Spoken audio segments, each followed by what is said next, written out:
আদান প্ৰদান নাই নে আগতে সেইবিলাকত আমি গৰু চৰাইছিলোঁ। স্বাগতম জনালোঁ আপোনালোকক। আজি আহিছোঁ, welcome to back to my YouTube channel MGB blogs. আজি এটা নতুন ব্লগৰ সৈতে স্বাগতম জনালোঁ আপোনালোকক। আজি আহিছোঁ বহুত দিনৰ মূৰত নৈৰ পাৰলৈ। এইফালে গুণ মাছ মাৰি আছে, দেখা নাপাব। আকৌ এইফালে আমাৰ অভিজিত আছে, দিলীপলৈ আমি গৈ আছোঁ নৈৰ পাৰলৈ। আৰু নৈৰ পাৰৰ এই নাজাৰা আমাৰ জুলি বুলি কয়, জুলি পথাৰখনৰ নাম জুলি বুলি কয়। এইফালে চাওক সেউজীয়া সেউজীয়া পূৰা ধান কঠীয়া ৰুইছে, এইবিলাক চবফালে সেউজীয়া। এইফালে যোগেছে মাছ মাৰি আছে। এইফালে চাওক মোৰ নৈৰ পাৰত যোৱা ৰাস্তা, বহুদিন হ'ল অহা নাই। আৰু এনেকুৱা সেউজীয়াৰ মাজত থাকিও মজা লাগে, ফ্ৰেছ হাৱা আৰু ফ্ৰেছ অক্সিজেন। হা চীনা যুগ আছে, চীনা যুগ ধৰক বা সৰু সৰু যুগ চীনা যুগ আছে।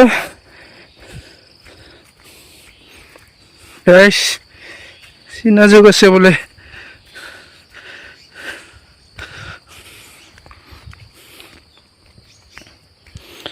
বহুত দিনৰ মূৰত, কিমান দিন হ'ল সেই পেহী মৰাতে আহিছিলোঁ নদীৰ পাৰত,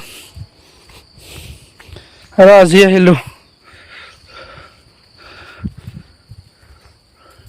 চাওক গামাৰিৰ বাগান, গামাৰি ৰাস্তাৰে ৰুইছিলোঁ পেনাই বা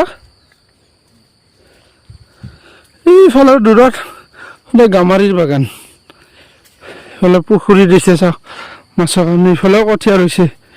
আগতে ইফালেও বহুত পানী হৈছিল, আজিকালি পানীয়ে নহয়। সেইফালে মাটিবিলাক চব চন পৰি আছে, এইবিলাক মাটি।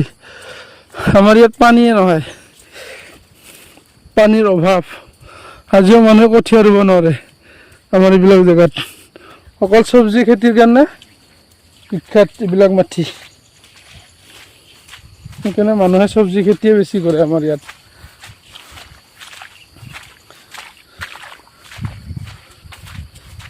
নাজাৰা মজা, বতাহটো নাই তথাপিও এটা ঠাণ্ডা ঠাণ্ডা ফিলিং আহি আছে, ফিলিংছ ঠাণ্ডা ঠাণ্ডা বতাহৰ এটা মানে হেৰি পাই আছোঁ, ফিলিংছ পাই আছোঁ। বতাহটো নহ'লেও এইবিলাক বিজুলী বাঁহ বুলি কয়, বিজুলী বাঁহ। আপোনালোকে কি কয়? পৰিৱেশটো কিন্তু বঢ়িয়া, ধুনীয়া বিজুলী বাঁহে। মোটামুটি তাতে আছে কিমান হাজাৰ টকা মাল আছে তাতে। হেল্ল' সেই মহা তুৰুতন না, সেই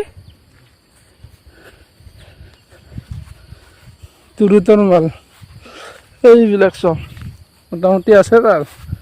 তাতো মোটামুটি ইফালে মিলি লাখ টকাৰ ওপৰত মাল ওলাই যাব না।